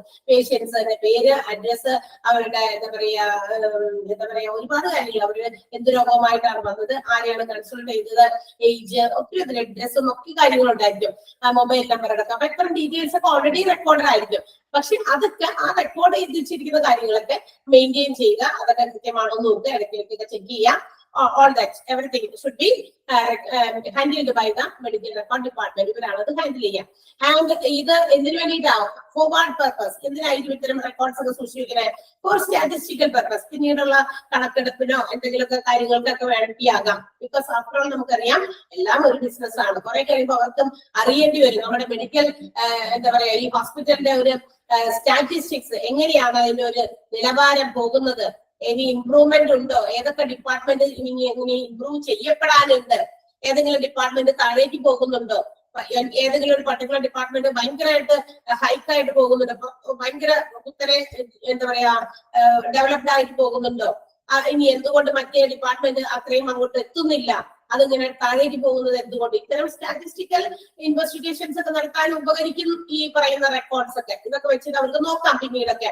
And also for future purpose. ഇങ്ങനെയുള്ള കാര്യങ്ങളൊക്കെ സൂക്ഷിച്ചു വെച്ചാൽ എന്തെങ്കിലും ഭാവിയിൽ എന്തെങ്കിലും കാര്യങ്ങൾക്കൊക്കെ വേണ്ടിയിട്ട് ഇത്തരം ഡാറ്റാസ് അവർക്ക് ഉപയോഗിക്കാം. അതിന് വേണ്ടിയിട്ട് തന്നെ സ്റ്റാറ്റിസ്റ്റിക്കൽ ആൻഡ് ഫ്യൂച്ചർ പർപ്പസിന് വേണ്ടിയിട്ടാണ് such datas are recorded and it should be maintained by the medical record department. ഇങ്ങനെ റെക്കോർഡ് ചെയ്ത് വെച്ചിരിക്കുന്നതൊക്കെ മെയിൻറ്റെയിൻ ചെയ്യേണ്ടത് ഇവരുടെ ഡ്യൂട്ടിയാണ്. MRD മെഡിക്കൽ റെക്കോർഡ് ഡിപ്പാർട്ട്മെന്റിന്റെ ഡ്യൂട്ടിയാണ്. ക്ലിയർ ആണോ? മനസ്സിലായോ? ഒന്നുകൂടി പറയണോ? Medical department, medical record department handles the recording and maintaining of all records and files of inpatients as well as outpatients. Inpatientന്റെയും ഔട്ട്പേഷ്യന്റിന്റെയും ഒക്കെ അതുമായിട്ട് ബന്ധപ്പെട്ട എല്ലാ തരത്തിലുള്ള റെക്കോർഡുകളും, അവരുടെ പേര്, അഡ്രസ്, വയസ്സ്, സെക്സ്, അതുപോലെ തന്നെ അവര് ഏത് ഡോക്ടറെ കണ്ടു, അവരുടെ ഫോൺ നമ്പർ, എന്ത് രോഗവുമായിട്ടാണ് വന്നത്, ഇത്തരം ഡീറ്റെയിൽസ് എല്ലാം തന്നെ കളക്ട് ചെയ്യുന്നുണ്ട് നമ്മുടെ ഇതിൽ. ഇതൊക്കെ കളക്ട് ചെയ്തിട്ട് അവർ ചോദിച്ചന്വേഷിച്ചിട്ട് ശരി ഓക്കെ എന്ന് പറയാണോ? അല്ല, അതൊക്കെ തന്നെ അവര് ഇപ്പോഴത്തെ സിസ്റ്റം അനുസരിച്ച് IT ഇൻഫോർമേഷൻ ടെക്നോളജി ഉപയോഗിച്ച് അവരിതെല്ലാം നമ്മുടെ എന്താ പറയാ കമ്പ്യൂട്ടറിൽ സേവ് ചെയ്ത് വെക്കുന്നുണ്ടല്ലോ. അപ്പൊ ഇതൊക്കെ സിസ്റ്റമാറ്റിക് ആയിട്ട് അറേഞ്ച് ചെയ്ത് മെയിൻറ്റെയിൻ ചെയ്യേണ്ടത് മെഡിക്കൽ റെക്കോർഡ്സ് ഡിപ്പാർട്ട്മെന്റ് ആണ്. ഏതെങ്കിലും റെക്കോർഡുകളൊക്കെ കാണാതെ പോയാൽ ചോദിക്കുന്നത് ഇവരോടായിരിക്കും. ആരോട്? MRDക്കാരോട്, മെഡിക്കൽ റെക്കോർഡ് ഡിപ്പാർട്ട്മെന്റുകാരോട്. എന്തുകൊണ്ട് നിങ്ങൾ അത് ചെക്ക് ചെയ്തില്ല? അവരത് എന്താ പറയാ എത്ര ചെയ്ത് വെച്ചിട്ടുണ്ടോ ഇല്ലേ? അതെന്തുകൊണ്ട് അവിടെ വിട്ടുപോയി? നിങ്ങളാണത് ചെക്ക് ചെയ്യേണ്ടത്. നമ്മളിപ്പോ എല്ലാ ക്ലാസ്സുകളും ഇങ്ങനെ വന്നിട്ട് എടുത്തുകൊണ്ട് പോകുന്നുണ്ട്. ടീച്ചേഴ്സ് ക്ലാസ് ഇടയ്ക്കിടയ്ക്ക് നമ്മളിങ്ങനെ ചോദിക്കേണ്ടത്, വരുമ്പോ ഞാൻ ചോദിക്കേണ്ടത് സുഖമാണോ, കുഴപ്പമുണ്ടോ, എന്തെങ്കിലും പ്രശ്നമുണ്ടോ എന്നൊരു സെന്റൻസ് ചോദിക്കുന്നതിന്റെ ഉള്ളില് എല്ലാം അടങ്ങിയിട്ടുണ്ട്. എന്തടങ്ങിയിരിക്കുന്നത്? ഇങ്ങനെയൊക്കെ ക്ലാസ്സസ് പോകുന്നതെന്നും കൂടി ഉണ്ട്. സുഖമാക്കുക എന്നുള്ളത് നമ്മൾ എല്ലാ രീതിയിലും സുഖമാകുക എന്നാണ് അല്ലെ അതിന്റെ അർത്ഥം. അപ്പൊ ക്ലാസ്സസ് ഒക്കെ സുഖമായിട്ട് പോകുന്നുണ്ടോ? ഹെൽത്ത് വൈസ് മാത്രമല്ല നമ്മൾ ഉദ്ദേശിച്ചത്, നിങ്ങൾ സാറ്റിസ്ഫൈഡ് ആണോ എന്നുള്ള കാര്യം കൂടിയാണ് ചോദിക്കുന്നത്. ഓക്കെ, അപ്പൊ ഇത് അന്വേഷിക്കേണ്ടത് എന്റെ ചുമതലയാണ്. അതുകൊണ്ടാണ് ഞാൻ ഇടയ്ക്ക് ഒരു സെന്റൻസ് ആയിട്ടൊക്കെ ചോദിച്ചു നിർത്തുന്നത്. മാത്രമല്ല അത് കുറെ വലിച്ചു നീട്ടാൻ ഉദ്ദേശിക്കാത്തത് എന്റെ പോർഷൻസ് തീർന്നില്ലെങ്കിലോ എന്ന് വിചാരിച്ചിട്ട് കൂടിയാണ്. നിങ്ങളെല്ലാം ഓക്കെയാണ്, ഹാപ്പിയാണ് എന്ന് പറഞ്ഞപ്പോ നമുക്ക് ഹാപ്പിയായി, കുഴപ്പമൊന്നുമില്ലല്ലോ, എല്ലാവരും സുഖമായിട്ടൊക്കെ പോകുന്നു, എല്ലാ രീതിയിലുമാണ് നമ്മൾ ചോദിക്കുന്നത്. അപ്പൊ അത് അന്വേഷിക്കേണ്ടത് എന്റെ ചുമതലയാണ്. അല്ലെങ്കിൽ കുറെ കഴിയുമ്പോ നിങ്ങൾ എന്തെങ്കിലും കംപ്ലൈന്റുകളുമായിട്ട് വേറെ സ്ഥലത്തേക്ക് പോകുമ്പോ അപ്പൊ ടീച്ചർക്ക് ഇങ്ങനെ ഒരു ഡ്യൂട്ടി തന്നിട്ടുണ്ടായിരുന്നു. ഇടയ്ക്ക് അവരോട് അങ്ങനെ ചോദിക്കുക, അല്ലെങ്കിൽ അവരെന്തെങ്കിലും പറയുന്നുണ്ടെങ്കിൽ നിങ്ങൾക്ക് എന്തെങ്കിലും പ്രശ്നമുണ്ടെങ്കിൽ നമ്മളോട് പറയണമെന്ന് പറഞ്ഞിട്ടുണ്ട്, എന്നോട് പറഞ്ഞതെന്ന് പറഞ്ഞിട്ടുണ്ടല്ലോ. അപ്പൊ അവരത് എന്നോടൊന്നും കമ്മ്യൂണിക്കേറ്റ് ചെയ്തിട്ടില്ല, ഡയറക്ട്ലി അത് വേറെ എവിടേക്കെങ്കിലും പോകുമ്പോ അപ്പൊ എന്തുകൊണ്ട് നിങ്ങൾ അത് അന്വേഷിച്ചില്ല എന്നുള്ളൊരു ക്വസ്റ്റ്യൻ നമ്മളുടെ കയ്യിലേക്ക് വരുമാക്കും അല്ലെ. എന്തൊക്കെ കാര്യങ്ങൾ ഹോസ്പിറ്റൽസിൽ പേഷ്യൻസ് റിലേറ്റഡ് ആയിട്ടുണ്ടോ അതെല്ലാം റെക്കോർഡ് ചെയ്ത് കീപ്പ് ചെയ്യും ഓരോ ഡിപ്പാർട്ട്മെന്റുകാരും. ഇപ്പൊ നമുക്കറിയാം നമ്മൾ റിസപ്ഷനിൽ ചെന്നിട്ടൊക്കെയാണ് ചീട്ടെടുക്കുന്നതും മറ്റു കാര്യങ്ങളൊക്കെ. അപ്പൊ അവരത് റെക്കോർഡ് ചെയ്യുന്നുണ്ട്. അത് റെക്കോർഡ് ചെയ്യപ്പെടുന്നുണ്ടോ എന്നുള്ളതും അതൊക്കെ കൃത്യമായിട്ട് തന്നെ മെയിൻറ്റെയിൻ ചെയ്യുന്നുണ്ടെന്ന് ഉറപ്പുവരുത്തേണ്ടതായി മാറി മെഡിക്കൽ റെക്കോർഡ് ഡിപ്പാർട്ട്മെന്റ്. ക്ലിയർ ആയിട്ടുണ്ടാവും ഇപ്പോ. മനസ്സിലായോ? Okay. Yes. Next department ആണ് medical maintenance and engineering. There are different types of machines and machineries, equipments which are used in a hospital. നമുക്കറിയാം ഒരു ഹോസ്പിറ്റൽ ആകുമ്പോൾ ഒരുപാട് മെഷീനറീസ്, മെഷീൻസ്, സ്റ്റീലിന്റെ ആകാം, ഇലക്ട്രിക് വർക്ക് ആകാം, പ്ലംബിംഗ് ആകാം, എയർ കണ്ടീഷൻ ആകാം, അല്ലെ ഒത്തിരി സാധനങ്ങൾ നമ്മുടെ ഹോസ്പിറ്റലിന്റെ അകത്ത് ഉപയോഗിക്കുന്നുണ്ട്. ആൻഡ് ഇതെല്ലാം പല പല കാര്യങ്ങൾക്ക് വേണ്ടി ഉപയോഗിക്കുന്നതാണ്. All these equipments and machines should be in proper working condition. ഇതെല്ലാം എന്താകണം? കൃത്യമായ രീതിയിൽ വർക്കിംഗ് കണ്ടീഷനിലാകണം. AC ഉണ്ട്, പക്ഷെ സ്വിച്ച് ഇട്ട AC ഒന്നും ഓൺ ആവില്ല. അവിടെ ഒരു കാഴ്ചക്ക് ഭംഗിക്ക് വെച്ചേക്കണ്ട. AC ഉള്ള റൂമെന്ന് പറഞ്ഞു കൊടുക്കുമ്പോ AC അവിടെ ഉണ്ട്, പക്ഷെ അത് വർക്ക് ചെയ്തില്ലെങ്കിലോ നമ്മൾ കംപ്ലൈന്റ് ചെയ്യും അല്ലെ? അപ്പൊ അതൊക്കെ വർക്കിംഗ് കണ്ടീഷനിലാക്കണം. അപ്പൊ അങ്ങനെയുള്ള എന്ത് എക്യുപ്മെന്റുകളും മെഷീനറീസും അത് ഏത് റിലേറ്റഡ് ആയിക്കോട്ടെ അതൊക്കെ മെയിൻറ്റെയിൻ ചെയ്ത്, അതായത് വർക്കിംഗ് കണ്ടീഷനിലാക്കി, അതായത് ഹോസ്പിറ്റലിന്റെ ഫംഗ്ഷനിങ്ങിനെ ബാധിക്കാത്ത രീതിയിൽ എല്ലാം പ്രോപ്പർ വർക്കിംഗ് കണ്ടീഷനിലാണോ എന്ന് ഉറപ്പുവരുത്തേണ്ട ഡിപ്പാർട്ട്മെന്റ് ആണ് മെഡിക്കൽ മെയിന്റനൻസ് ആൻഡ് എഞ്ചിനീയറിംഗ്. ഏതെങ്കിലും ഒരു സാധനം കേടാകുമ്പോ ഈ മെഡിക്കൽ മെയിന്റനൻസ് ആൻഡ് എഞ്ചിനീയറിംഗ് ഡിപ്പാർട്ട്മെന്റിലുള്ള ആള് വന്നിട്ട് ഓടി വന്നത് ശരിയാക്കണമെന്നില്ല. അയാള് ആണ് അതിന് ഉത്തരവാദിത്തപ്പെട്ട ആള്. അത് കേടായി എന്തുകൊണ്ട് കിടക്കുന്നു, നീ എന്ത് അത് നോക്കിയില്ല എന്ന് ചോദ്യം വരുന്നത് ആരോടായിരിക്കും?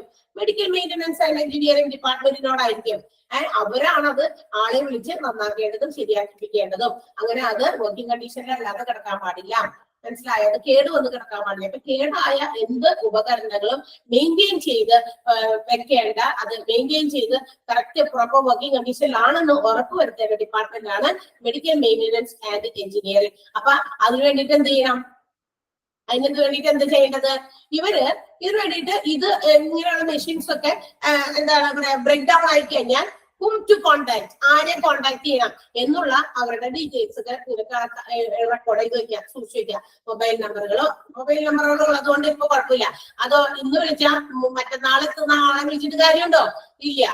അപ്പൊ തന്നെ സഡൻ വിത്തിൻ സെക്കൻഡ്സിൽ പറന്നെത്തി അത് റിപ്പയർ ചെയ്ത് തരാൻ പറ്റിയ ആളുകളുടെ നമ്പറുകളൊക്കെ സേവ് ചെയ്ത് വെക്കാം. എന്നിട്ട് അതേതെങ്കിലൊക്കെ നമുക്കറിയാം നമ്മൾ ഉപയോഗിക്കുന്ന ഒത്തിരി ഉപകരണങ്ങൾ നമ്മുടെ വീടുകളിലുണ്ട്. ഒത്തിരി ചെറുത് വലുതുമായിട്ടുള്ള ഉപകരണങ്ങളുണ്ട്. ഇതൊക്കെ ഇടയ്ക്ക് ബ്രേക്ക് ഡൗൺ ആവും. ബ്രേക്ക് ഡൗൺ ആവൂല്ല എന്ന് വിചാരിച്ചിട്ടാണല്ലോ നമ്മൾ വാങ്ങിക്കുക. ഇതൊക്കെ നമ്മൾ മുന്നിൽ കണ്ടിട്ട് ഇതൊക്കെ വാങ്ങിക്കുന്നത്. അപ്പൊ എന്ത് പറ്റും? അത് ബ്രേക്ക് ഡൗൺ ആയി, അത് വലിച്ച് അവിടെ ഇട്ടിട്ട് പോകണോ? അല്ല, കുറെയൊക്കെ നമ്മൾ നന്നാക്കി എടുക്കും. അപ്പൊ തന്നെ അത് റിപ്ലേസ് ചെയ്യല്ല ചെയ്യാം. നമ്മുടെ മിക്സി ഉദാഹരണം, എത്ര മിക്സികൾ നമ്മൾ നന്നാക്കി എടുത്തിരിക്കുന്നു അല്ലെ? എങ്ങനെയെങ്കിലും നമ്മൾ റബ്ബർ ബാൻഡ് ഇട്ട് കുറച്ച് നാൾ കൂടിയൊക്കെ ഓടിച്ചിട്ട് അതിനെ ഉന്തിത്തലേ മാറ്റുള്ളൂ. അപ്പൊ ഒരു 10 വർഷം എന്താ പറയാ എസ്റ്റിമേറ്റഡ് ലൈഫുള്ള ഒരു എന്താ പറയാ മിക്സി ആണെങ്കിൽ കൂടി നമ്മളതൊരു 20 വർഷം ആക്കിയിട്ട് പുറന്നുള്ളേ പറ്റില്ല, കുഴപ്പമില്ല, അത് നമുക്ക് ഒന്നുകൂടി നന്നാക്കി എടുക്കാം എന്നൊക്കെ വിചാരിച്ചിട്ട് അല്ലെ? അങ്ങനെയല്ലേ ചെയ്യാം. അപ്പൊ അതുപോലെ ഈ ഹോസ്പിറ്റൽസിലും എന്ത് മെഷീൻസും ഒക്കെ ആണെങ്കിലും അത് വർക്കിംഗ് കണ്ടീഷനിലാക്കി കൊടുക്കേണ്ടത് റെസ്പോൺസിബിൾ ആയിട്ടുള്ളവരാണ്. ഇവര് നന്നാക്കണമെന്നില്ല കേട്ടോ. ഇവർ ആളെ അതിനുവേണ്ടി കണ്ടെത്തി പെട്ടെന്ന് തന്നെ അത്തരം കാര്യങ്ങളൊക്കെ ക്ലിയർ ചെയ്യേണ്ടതാണ്. ഓക്കെ, അതാണ് medical maintenance and engineering departments. Clear ആണല്ലോ? ഏത് വർക്ക്സ് ആയാലും, പ്ലംബിങ്ങോ അല്ലെങ്കിൽ AC വർക്ക്സോ അതുപോലെ തന്നെ സ്റ്റീൽ വർക്ക്സോ എന്ത് തന്നെ ആയാലും. And the next department is purchasing and material department.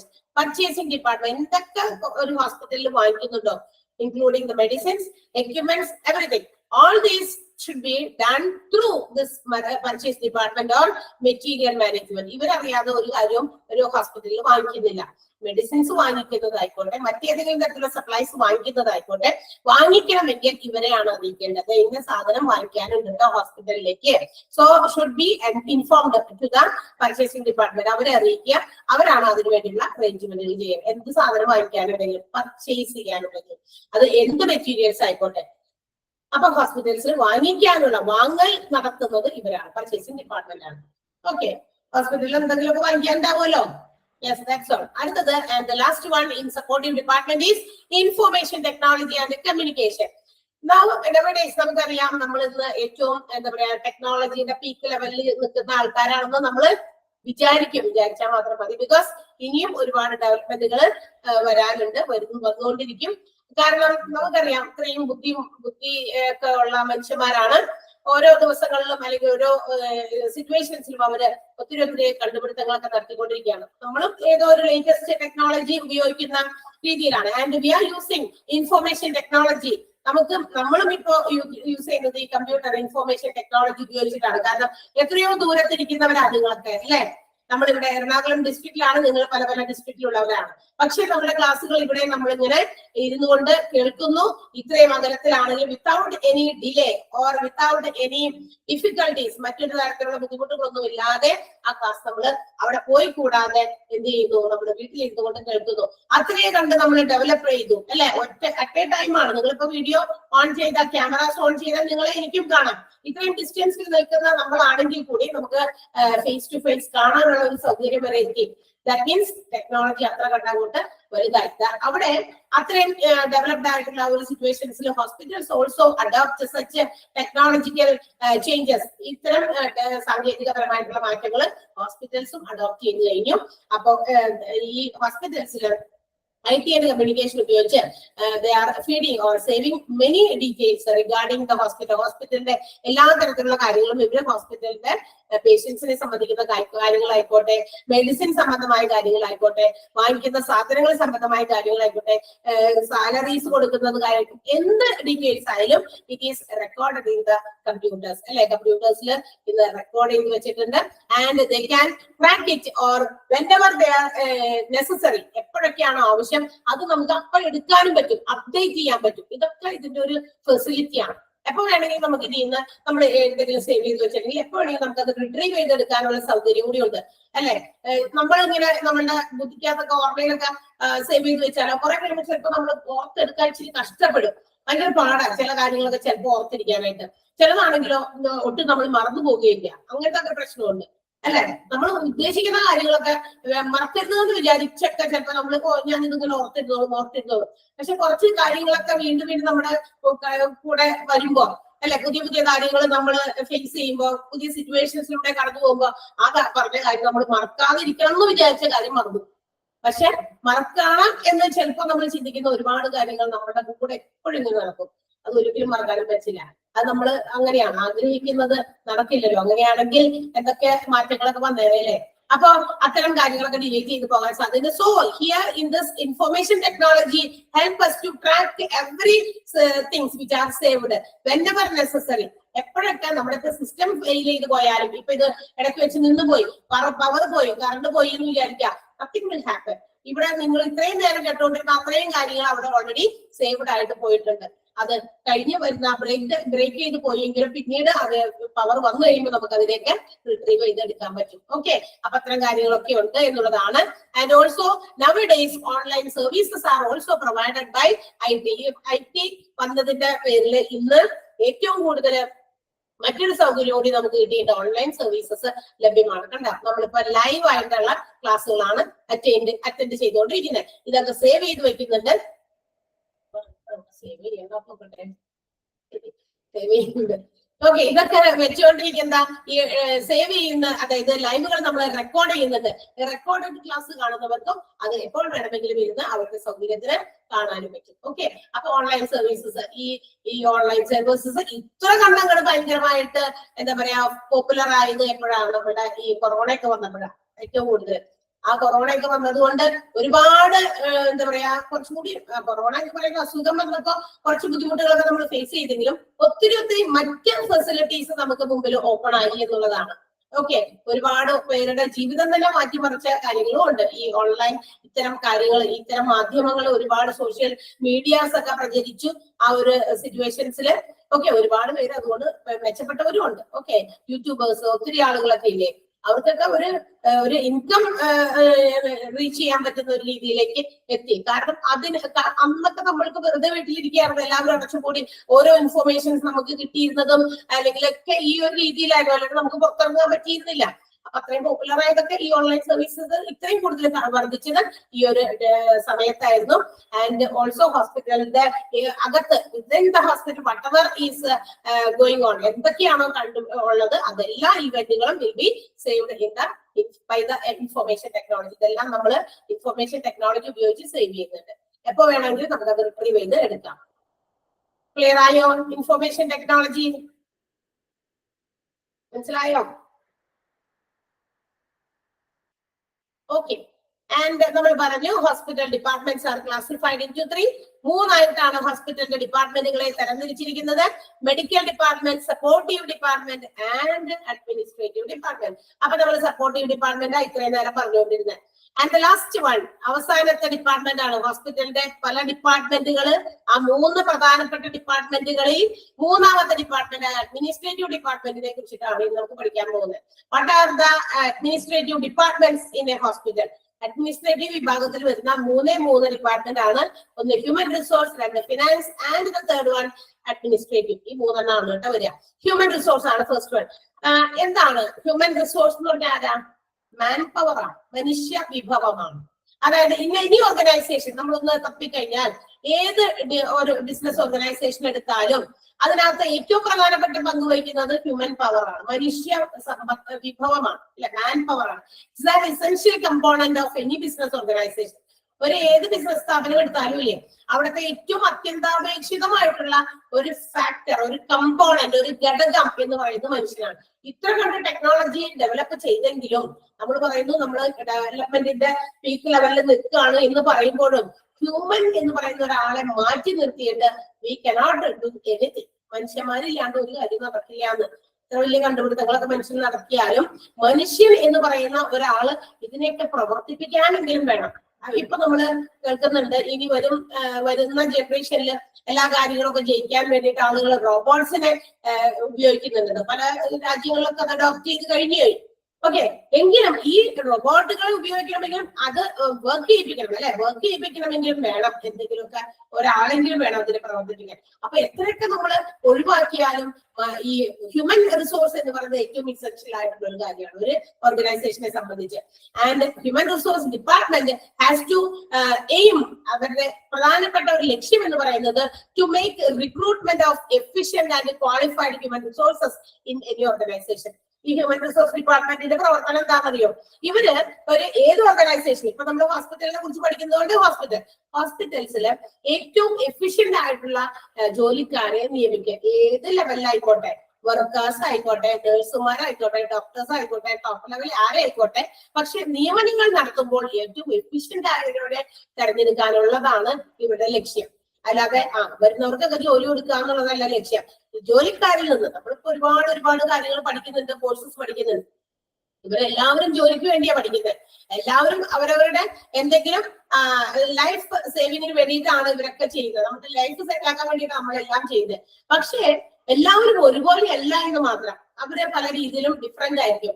അപ്പൊ ഉള്ള ഈ പറയുന്ന ഇത്രയും ഉദ്യോഗാർത്ഥികൾക്ക് കാൻഡിഡേറ്റ്സ് എവിടെ വന്നാലും അവരിൽ നിന്ന് എഫിഷ്യന്റ് ആയവരെ മാത്രമേ, ക്വാളിഫൈഡ് ആയിട്ടുള്ളവരെ മാത്രമേ എന്ത് ചെയ്യുള്ളൂ, സെലക്ട് ചെയ്യപ്പെടുന്നുള്ളൂ. അപ്പൊ അങ്ങനെയുള്ളവരെ സെലക്ട് ചെയ്യുക എന്നുള്ളതാണ് ഹ്യൂമൻ റിസോഴ്സ് ഡിപ്പാർട്ട്മെന്റിന്റെ ജോലി എന്ന് പറയുന്നത്. And also while they have to also create policies and procedures which has to be followed by the staffs in the hospital. ഇനി ഹോസ്പിറ്റൽസിന് എന്തൊക്കെ നിയമങ്ങൾ, അല്ലെങ്കിൽ ഒരു ഹോസ്പിറ്റൽ ഏത് ബിസിനസ് ആയിക്കോട്ടെ അവിടെ നടത്തപ്പെടുന്ന ഓരോ കാര്യങ്ങളും ഏതൊക്കെ രീതിയിലാണ് ചെയ്യേണ്ടതെന്ന് ഒരു പോളിസീസ് ഒക്കെ, ചില നിയമങ്ങളൊക്കെ ഉണ്ടാകും. അതൊക്കെ ഫ്രെയിം ചെയ്യണം. അതൊക്കെ ഉണ്ടാക്കേണ്ടത് ഹ്യൂമൻ റിസോഴ്സസ് ആണ്. ഈ ഡിപ്പാർട്ട്മെന്റാണ് എന്തൊക്കെയാണ് ചെയ്യേണ്ടത്. ഓരോ മേഖലയിലും അല്ലെങ്കിൽ ഓരോ ഡിപ്പാർട്ട്മെന്റിലുള്ള ആളുകൾ എന്തൊക്കെ ചെയ്യണം, എങ്ങനെയൊക്കെയാണ് അവരുടെ ഡ്യൂട്ടീസ് അലോട്ട് ചെയ്തിരിക്കുന്നത്, അങ്ങനെയുള്ള കാര്യങ്ങളെ കുറിച്ച് ഇതൊക്കെ ഉണ്ടാക്കുക, ഒരു പോളിസീസ് ഒക്കെ രൂപീകരിക്കുക എന്നുള്ളതുമാണ്. അതന്നെ HR ഇതുപോലെ നമ്മൾ നേരത്തെ MSW പറഞ്ഞതുപോലെ തന്നെ ഇതും ഒരു കോഴ്സായിട്ട് ഇന്ന് പഠിപ്പിക്കുന്നുണ്ട് പല ഇൻസ്റ്റിറ്റ്യൂഷൻസും. കാരണം HR, ഹ്യൂമൻ റിസോഴ്സ് മാനേജ്മെന്റ്, ഒരു ഹോസ്പിറ്റലിന്റെ ഹ്യൂമൻ റിസോഴ്സസിനെ മാത്രം മാനേജ് ചെയ്യാൻ അത് വളരെ ഇമ്പോർട്ടന്റ് ആയിട്ടുള്ള കാര്യമാണ്. പക്ഷേ it is also A difficult task. ഒരു എന്താ പറയാ, ഹെർക്കുലിയൻ ടാസ്ക് എന്നൊക്കെ പറയാം നമുക്ക്. അങ്ങനെയാണല്ലോ ഒരു പ്രോവർബ് ഉപയോഗിക്കാം, അല്ലെ? ഹെർക്കുലിയൻ ടാസ്ക് എന്ന് കേട്ടിട്ടുണ്ടോ? എന്ന് വെച്ചാൽ എന്താ, ഭയങ്കര ബുദ്ധിമുട്ടുള്ളതാണ്. അതായത് ഹ്യൂമൻ റിസോഴ്സസിനെ മാനേജ് ചെയ്യാൻ എന്നുള്ളത് തന്നെ. അതായത് നമ്മളുടെ വീട്ടിൽ തന്നെ ഒന്ന് ആലോചിച്ച് നോക്കിയാൽ നമ്മുടെ വീട്ടിൽ എത്ര മനുഷ്യന്മാരുണ്ട്? ഒരു വീടുകളിലൊക്കെ ഏകദേശം എത്ര മനുഷ്യന്മാരുണ്ട്? ഒരു 4-5-6 ഒക്കെ, അല്ലെ? അമ്മയും കൊച്ചു കുഞ്ഞുങ്ങളും ഒക്കെ ആയിട്ട് 5-6 പേരൊക്കെയാണ് ഒരു വീട്ടിലുള്ളത്. ഒന്ന് ആലോചിച്ച് നോക്കാം. നമ്മള്, അതായത് വീട്ടമ്മമാർക്ക് കൂടുതൽ കേട്ടാ, ഈ വീട്ടിലുള്ള ഇതുങ്ങളെയൊക്കെ നിയന്ത്രിക്കണം. എല്ലാത്തിനെയും എന്താ പറയാ, ഒരു പ്രത്യേക രീതിയിൽ നമ്മൾ അവരെ ഹാൻഡിൽ ചെയ്യണം. എല്ലാവരെയും ഒരേപോലെയുള്ള ഹാൻഡിൽ ചെയ്യണമെന്ന് നോക്കണം. വയസ്സായിട്ടുണ്ടെങ്കിൽ അവര് ഒരു രീതിയിൽ, ഇപ്പൊ നമ്മുടെ മക്കളെ ആണെങ്കിൽ അത് വേറെ രീതിയിൽ, പാർട്ട്ണറിനെ ആണെങ്കിൽ വേറെ രീതിയിൽ, ഇതൊക്കെ നോക്കി ഹാൻഡിൽ ചെയ്ത് വലിയ കുഴപ്പമൊന്നുമില്ലാതെ നമ്മള് സന്തോഷമായിട്ടൊക്കെ മുന്നോട്ട് പോകണം ഓരോ ദിവസവും, അല്ലെ? ഇനി ഇതിനകത്ത് ഇങ്ങോട്ട് വിളിക്കുമ്പോൾ അങ്ങോട്ട് നിൽക്കുന്ന ആളുകളാണെങ്കിൽ അങ്ങനെ അവറ്റകളെ തന്നെ നമുക്ക് മാനേജ് ചെയ്യാൻ പറ്റുന്നില്ല. ഈ വീട്ടിലുള്ള ഈ ഇത്രയും വളരെ ചുരുങ്ങിയ അംഗങ്ങളെ മാത്രം നമുക്ക് മാനേജ് ചെയ്യാൻ പറ്റുന്നില്ല എന്നൊന്ന് ആലോചിക്കുക. ഹ്യൂമൻ റിസോഴ്സ് മാനേജ്മെന്റുകാരുടെ കാര്യം. ഒരു ഹോസ്പിറ്റൽസിൽ എത്രയുണ്ട് ജോലിക്കാരുള്ളത്? ടോപ്പ് ലെവൽ തുടങ്ങി ഏറ്റവും താഴെ കിടക്കുന്ന ക്ലീനിങ് സെക്ഷനിലെ വർക്കേഴ്സ് വരെ എത്ര ആളുകളാണ് ജോലി ചെയ്യുന്നത്. ഇവറ്റകളെ എല്ലാത്തിനെയും മാനേജ് ചെയ്യാനാണ് നടന്നത് തന്നെ. എന്താ കാരണം? എല്ലാവരും വരുന്നത് ഡിഫറെന്റ് ബാക്ക്ഗ്രൗണ്ടിൽ നിന്നാണ്. ഫാമിലി ബാക്ക്ഗ്രൗണ്ട് വേറെയാണ്. എല്ലാവരുടെയും നേച്ചർ ഒരുപോലെയല്ല. No two men are alike എന്നാ പറഞ്ഞേക്കണേ. കേട്ടോ അങ്ങനെ? No two men are alike. രണ്ട് മനുഷ്യന്മാരെ നമ്മളിങ്ങനെ എടുത്തു വെച്ച് നോക്കിക്കഴിഞ്ഞാൽ ഇവരില് കുറച്ചൊക്കെ സാമ്യങ്ങൾ കാണാം. പക്ഷെ അതിനേക്കാൾ ഇരട്ടി ഡിസിമിലാരിറ്റീസ് ആയിരിക്കും നമുക്ക് കാണാൻ പറ്റുക. എന്ന് വെച്ചാൽ എന്താ? സാമ്യങ്ങളില്ലാത്ത ഒരു കാര്യമാണ് കൂടുതലും. ഈ പറയുന്ന ഈ വ്യത്യസ്തമായിട്ടുള്ള ജീവിത സാഹചര്യങ്ങളിൽ നിന്ന് വ്യത്യസ്തമായിട്ടുള്ള മൈൻഡുമായിട്ട് വരുന്ന ആളുകളിൽ നിന്ന് വ്യത്യസ്ത സ്വഭാവ രീതിയിലുള്ള ആളുകളെ എക്കേതിനെയും കൂടി മാനേജ് ചെയ്യുക എന്ന് പറയുന്നത് അത്ര നടക്കുന്ന കാര്യമാണോ? അത് ഇച്ചിരി ടാസ്ക് തന്നെയാണ്. അപ്പൊ ഓർക്കുക. അപ്പൊ അങ്ങനെ ആവുമ്പോൾ ഇവർക്ക് കുറച്ച് പണിയൊന്നല്ല ഉള്ളത്. എന്നാലും ഇവര് ഹോസ്പിറ്റൽസിലെ സ്റ്റാഫ്സിനെയൊക്കെ മാനേജ് ചെയ്യേണ്ടത് ഹ്യൂമൻ റിസോഴ്സ് മാനേജ്മെന്റ് ആണ്. ആൻഡ് വൈൽ ഡൂയിങ് ദിസ്, ഇത്തരം മാനേജ്മെന്റുകളൊക്കെ നടത്തുമ്പോൾ they have to make sure that or ensure that the employees are satisfied in their working condition, and also they are provided good working situations, and sometimes they have to be provided monetary and non-monetary benefits. അതായത് ഈ വന്നു പോകുന്ന ഈ എന്താ പറയാ നമ്മളുടെ ഹോസ്പിറ്റലിലെ ജോലിക്കാരെയൊക്കെ manage ചെയ്യുന്നതിനോടൊപ്പം അവര് ഒന്ന് മനസ്സിലാക്കണം, ഈ വരുന്ന ജോലിക്കാരെല്ലാം whether they are satisfied with their work, അവർ ചെയ്യുന്ന ജോലിയോട് അവർ സംതൃപ്തരാണോ? ഞാൻ ഇവിടെ വന്ന് ഇങ്ങനെ ഇരുന്ന് പഠിപ്പിച്ചൊക്കെ പോകുന്നത്. ഇടയ്ക്ക് നമ്മളോട് ചോദിക്കണം അല്ലെ, സന്തോഷമാണോ ഈ ജോലിയോട്?